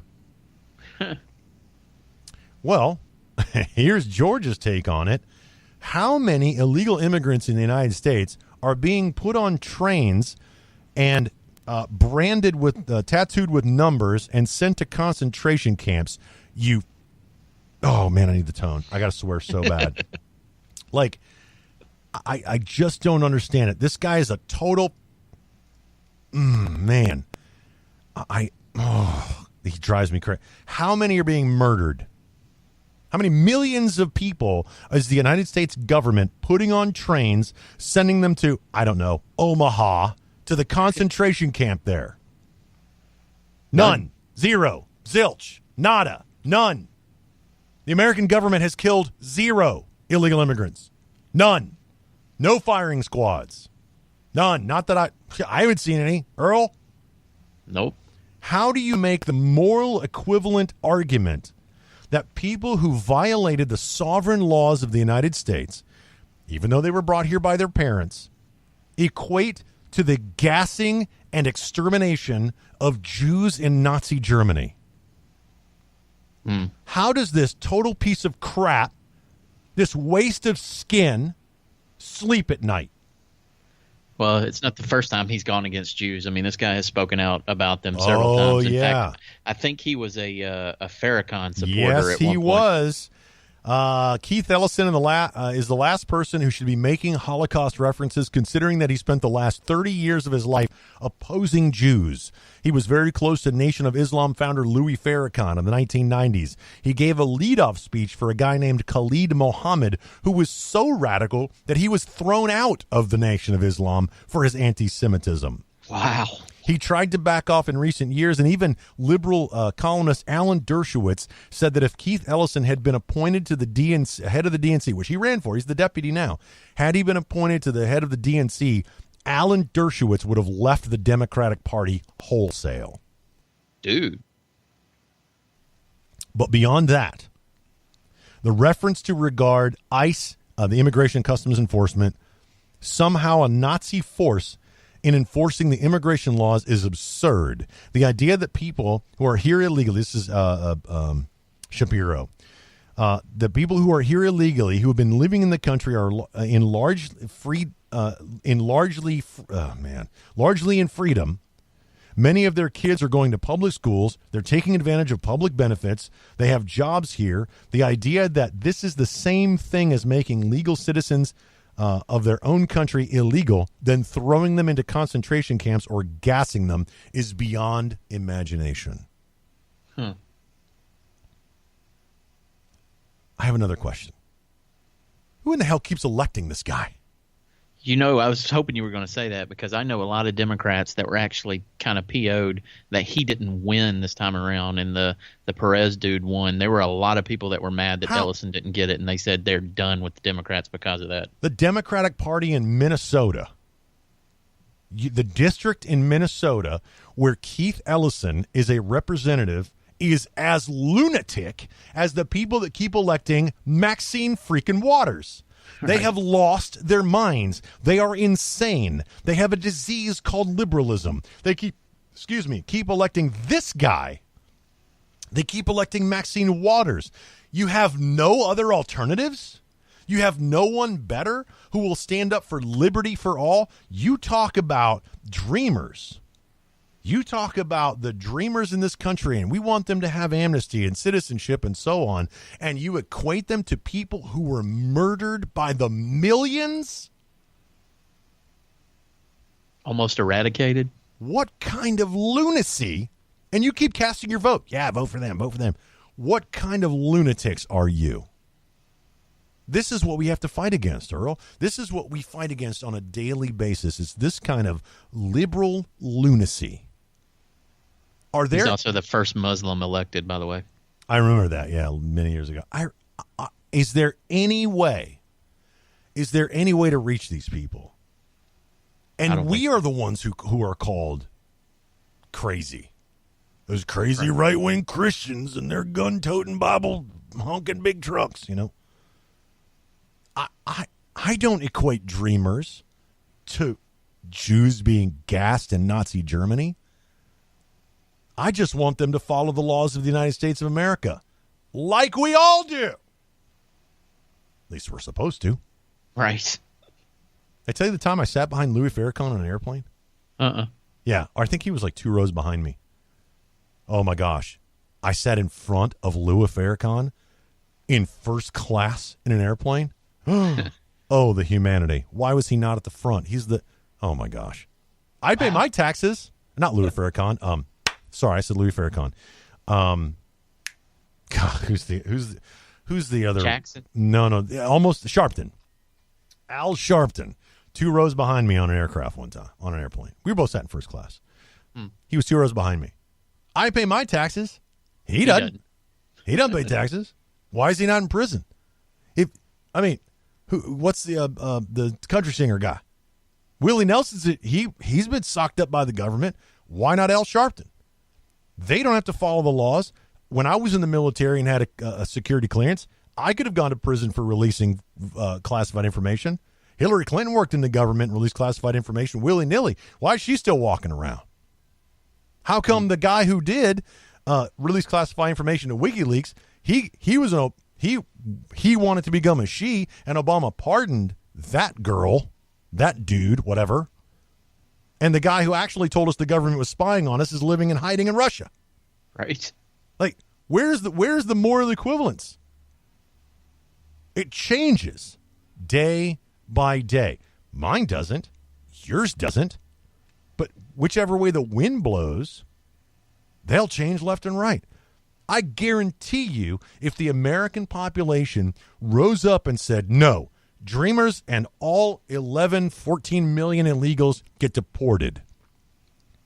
If the Democrats were to start saying that, all their politicians would start saying, yeah, we got to get those illegals out of here, man. Woo, that's right.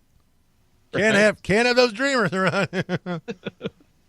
I had a guy tell me one time, he said, George, it's impossible to deport 11 million people. I said, no, it's not. We're just not trying hard enough. I said, we deport like 2 million a year. Look up how many people the United States deports in a year, just on average. You'll be surprised. That's him typing. Right? Someone says we can't deport 11 million people. That's impossible. Sure, it's possible. We're just not doing it. It's absolutely possible. Anything we set our minds to. We're sending probes to Mars. Telling me that's impossible. It's just going to take some time and effort. How many people do we deport a year? The Obama administration actually deported the most by deporting 438,000 in 2.5 months. Yeah. What? Yeah. Wow. Where's the outrage? Where's the moral equivalent outrage? See the problem?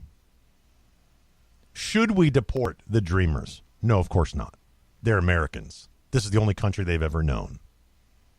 Are their parents subject to the laws of the United States?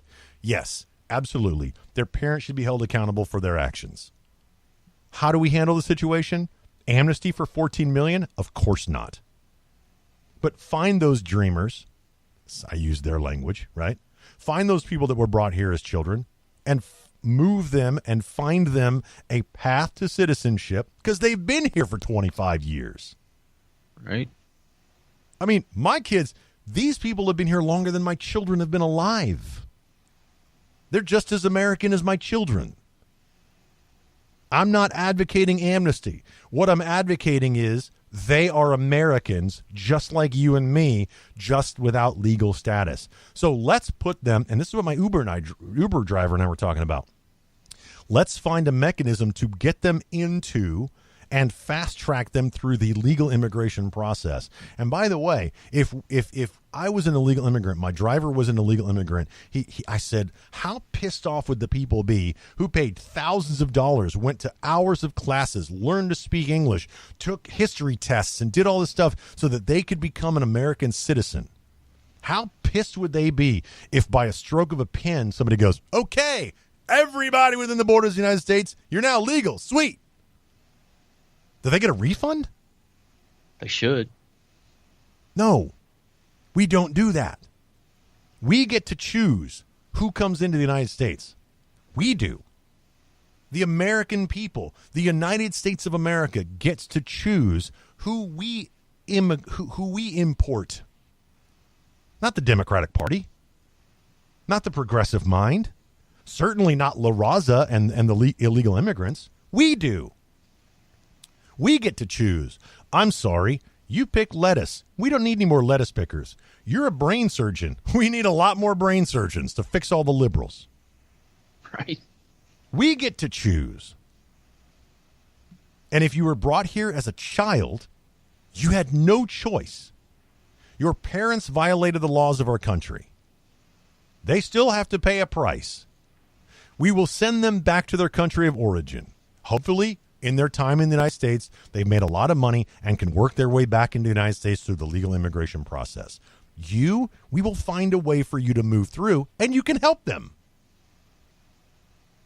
But we're not going to grant 14 million, up to 14 million people with amnesty.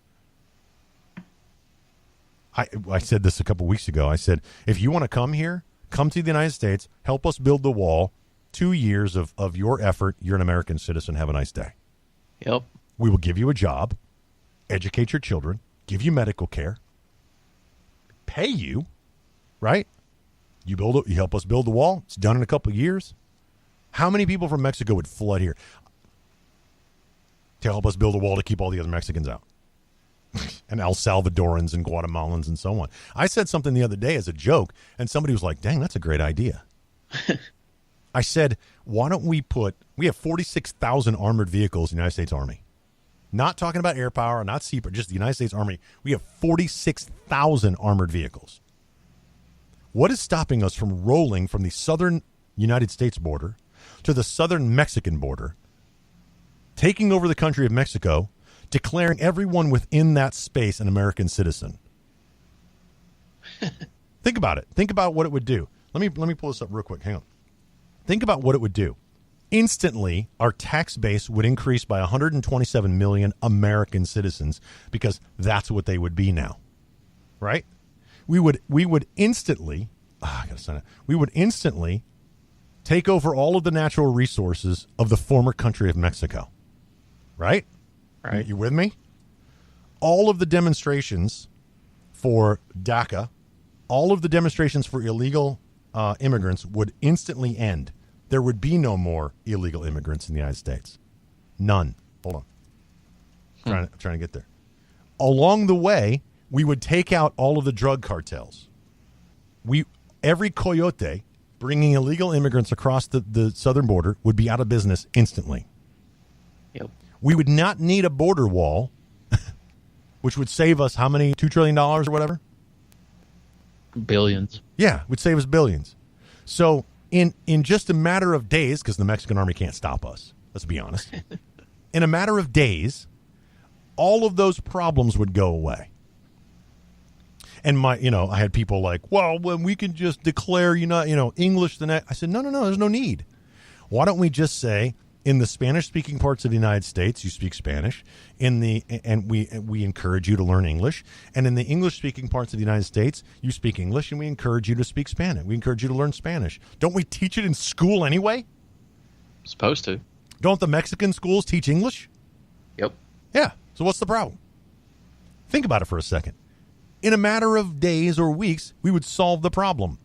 We'd have 127 million new taxpayers, a bunch more resources, no more protests, and zero illegal immigration. You're welcome, America. Earl and George. Then we'd have to worry about the South Americans. We could build a smaller wall. We could build a smaller wall right up against the, Guatemalan border or whatever. But we have a much narrower landmass to worry about than the entire southern border of the United States. Yep. All right. We're going to take our last break. When we come back, the douche of the week. You got a long list? No, not this week. Neither do I. We'll be right back. It's Earl and George.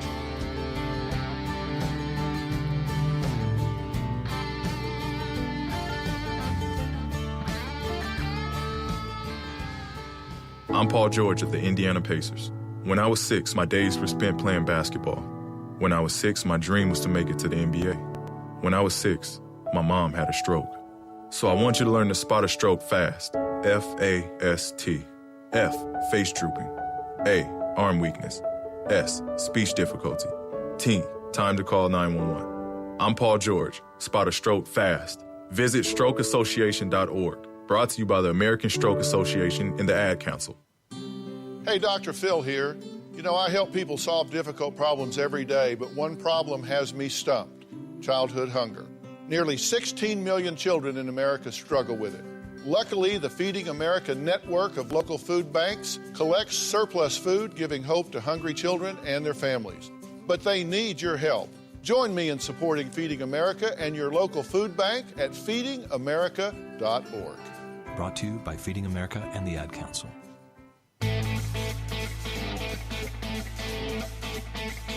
Hey, you, over yonder. You're listening to Earl and George. Doggone right. Welcome back to Earl and George. Very quickly, I wanted to talk very, very quickly because I know we got to do the douche of the week.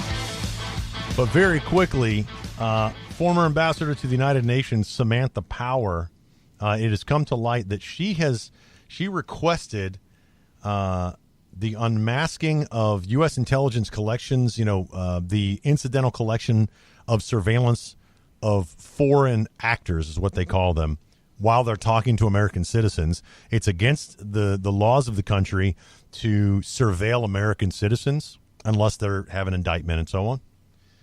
So the incidental collection of intelligence on American citizens, when you asked the administration to say, I need to know who the other person was, that's called unmasking. Right. When you unmask people, that says, oh, we are surveying this, Russian spy, and they happen to have a conversation with the hot dog vendor on the street of Fifth Avenue. We need to know that person's name so we can start surveillance on them and get a court order and so on. How many in the last waning months of the Obama administration, how many people did Samantha Power, former Ambassador Power, request to be unmasked? I don't know the number, but I'm guessing it's huge. 260. Wow. Now, it's a huge deal to ask for the unmasking of a incidentally surveilled American citizen. Okay? That means that you want to dig up more dirt on that person. And by the way, you have to have a court order to do so. She wanted dirt on 260 American citizens, and the sheer number of unmasking requests kind of lends itself to saying they were using this information for political reasons. No. No way. Like when they were surveilling Paul Manafort and said they weren't. Right. He was investigated for something. They dropped that investigation. They went back to him when he became Trump's advisor, started surveilling him again. Oh, wow. You mean Trump was right? That they were wiretapping his campaign? Way to go, CNN. Way to go. You said and mocked the president of the United States, then candidate Trump, about being surveilled, about his campaign being watched and wiretapped. And he's right. It's fake news, guys. Don't pay any attention to what they say. None. The exact quote was Donald Trump just flat out lied about Trump Tower wiretapping, and then they had to come and post on September 5th, 2017, exclusive U.S. government wiretapped former Trump campaign chair. Yep. Now, we don't know if it was in his home or his office or whatever, but he did have an office at Trump Tower, which means more than likely they wiretapped Trump Tower. High probability. Very high probability. And it's amazing we're still finding out data. We're going to find those emails, Hillary. I'm telling you right now, we're going to find them emails. And if if Imran Awan has anything to do with it, you're going to jail. Schultz is going to jail. Is it Panetta? No, not Panetta. The P guy. I don't know. Whatever his name was. Imran Awan needs to sing, man. Sing, baby, sing. All right. Now, douche of the week. With Mr. Producer out, I will step in and I will say our token douche is Kanye West. Kanye West. Well, Kanye West because he's kind of douchey all the time. So that's why he, for those of you that just tuned into our show, Kanye West is always our Douche of the Week nominee. Who do you got, Earl? I've got Stephen Colbert, actually, because yes, of several reasons. But during the Emmys, he came out and he said, unlike the presidency, Emmys go to the winner of the popular vote, which is douchey because the Emmys actually have on their website where it says, while academic members get to vote on nominees, a separate judging panel selects the actual winner, regardless of which nominee received the most member votes. Mm-hmm. It's the only one I got this week. Well, I'm nominating Keith Ellison. I was going to say, after listening to that story, yeah. Democrat from Minnesota. My vote is, you know what? And in fact, I'm going to vote twice because I've got a dead friend of mine who's going to vote, right? I just pay no attention to it. I'm telling you, Keith Ellison is the douche of the century almost. Yep. When you equate people that broke the laws of the United States to Jews being gassed in Nazi Germany, and by the way, in an underhanded way, he has called the government of the United States, which pays his salary, Nazi regime. Right. So Keith Ellison, in an underhanded way, says that he works for a Nazi-like regime. What a total douche. What a total douche. He's too stupid to understand. He just criticized his boss. Stop electing stupid people to Congress. Stop it. I don't care that he's a Muslim. He's stupid.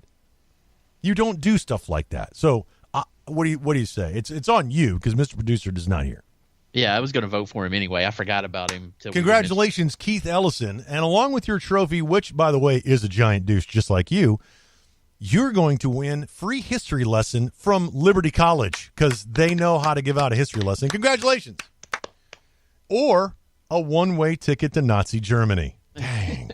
Once we invent time travel, you go back and you can talk about how great it was. Send him to the Auschwitz Museum. Here's my thing. No. Why don't we treat illegal immigrants in the United States the way Mexico treats illegal immigrants? Yeah. Have you read their Constitution? Yep. Minimum 2 years in prison? Right? All right, we got to wrap the show up. I did want to talk about Bernie Sanders and his wealth tax. Bernie Sanders last week was talking about single-payer health care with Medicare for all. This week it's the wealth tax. And I actually need to find the story. Bernie Sanders wealth tax. I want to get his words. I found a correlating article, but I can't. Okay, here we go. Okay, that's fantastic. Yeah, that's great. Great. I can't go there, but whatever. Introduced Medicare for All bill last week. Bernie Sanders also put down a paper the idea he's been talking about, sometimes loudly, sometimes with caution. This is from BuzzFeed News. In 1997, in his book Outsider in the House, he declared, quote, "It's high time to establish a tax on wealth similar to those that exist in most European countries," end quote. 9 years later, during his first race for U.S. Senate, his opponent quoted the passage online, printed on its brochures, and pushed it in statements. Sanders' European-style wealth tax, everything they own every year, every tractor, cow, and acre. In response, the Sanders campaign argued that he had never formally proposed a wealth tax. Nearly a year after the election, the 76-year-old Vermont senator is one of the most popular politicians in America. How in the hell has that happened? A lot of socialists. Last week, he officially outlined a wealth tax policy for the first time, alongside a single-payer bill, with a list of 10 ideas of how to pay for such a program. Quote, "This is something that he's always given some consideration to," said Warren Gunnels, policy advisor who's worked for Sanders for 18 years. As outlined in the 6-page fact sheet titled Options to Finance Medicare for All, Sanders' federal wealth tax would establish an annual 1% levy on net worth exceeding $21 million. Wow. For a family with $21.5 million in assets, that would mean paying 1% tax on $500,000 or $5,000. For the wealthiest man in the United States, Bill Gates, whose net worth is speculated to be valued at $86 billion, the annual 1% tax would likely apply to all but a sliver of his net assets and potentially be hundreds of millions of dollars a year. In the white paper, Sanders claims that a tax on net worth would raise $1.3 trillion in 10 years. Implementing a federal wealth tax is, and by the way, would the wealthy Democrats like Bill Gates and Zuckerberg be like, yeah, that's a great idea? Well, you know they're giving their fortune away, so. That's better than a wealth tax. But then again, they're probably giving it to Planned Parenthood. Yep. Now, this has been done before, by the way. This is nothing new to the United States. We've had stuff like this before. We've had politicians who have run on, you know, I think it was in the early 1900s when they were like, if you've got over $1 million, you've got enough. And they started proposing wealth taxes like this. This is nothing new to the American political spectrum. Here's George's take on it. Unless, Earl, you want to give Earl's take on it. No, Earl's good. Sure, Earl's good. If you earn money in the United States, you're a business owner, you have a job, it was an act of Congress, an amendment to the Constitution that allows them to levy tax. There was no such thing as an income tax prior to, what was it, 1944? You look that up for me real quick. There was no income tax. None. The government survived just fine. In fact, fought a war with no income tax. 1913. 1913. Sorry, 1913. Sorry, I thought it was later. My mistake. I'm man enough to admit when Wikipedia is wrong. 1913, the income tax. Since then, we have a progressive tax system. Now, do we need to fund the government? Sure. But do we fund the government equally as American citizens, where one vote equals, one person equals one vote? Or do we have a progressive and inherently unfair tax system? Well, rich people won't be hurt as much by paying their fair share. You notice how they've spun the phrase "their fair share" to mean they pay more? Yeah. Because if they really wanted to pay their fair share, we would all pay the same amount. Well, we all can't pay the same amount. Poor people can't pay $1 million in taxes every year, okay? But what about a percentage? Can someone who makes $20,000 a year pay, say, 5%? Or 10%? And the person who makes $1 million a year pay 10%? Who pays more? That's a general question for the group, Earl. Who pays more? The person paying 10% of $1 million or the person paying 10% of 100,000? It's about equally, isn't it? Who pays more? More is the question. The millionaire. The millionaire. The millionaire is going to pay $100,000 at 10%. The person who makes $100,000 is going to pay $10,000. Now, the theory is that the argument is that the person with $1 million still has $900,000, and the person with $100,000 has $90,000. Right. So it affects the millionaire less.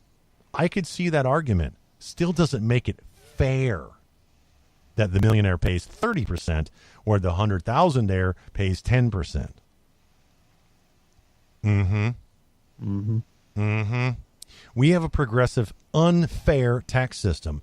When a Democrat says pay their fair share, that's code for they pay more. Now, what is the American dream? What was to be able to accomplish anything? What was the American dream? Come here, work hard, raise a family, leave what you earn to your children. Yep. Live in peace and relative prosperity. Since when does the government get to dictate my prosperity? because that's what they do with the tax system.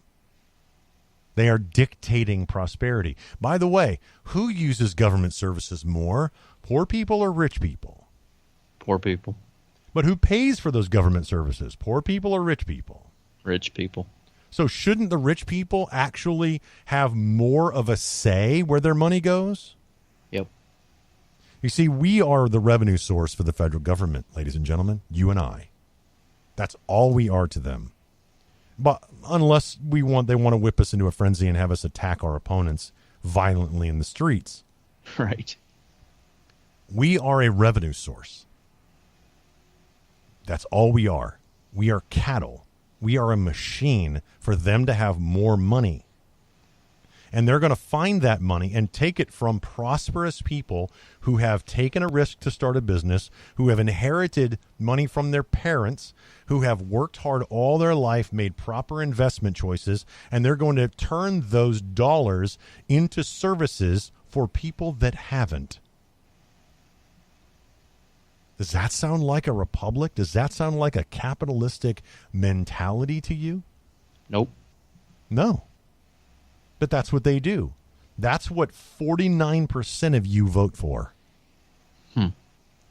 You vote for a system, and you don't stand up and fight a system that takes from people that have made wise choices with their own money, started a business, taken the risk, get up every day of their own free will.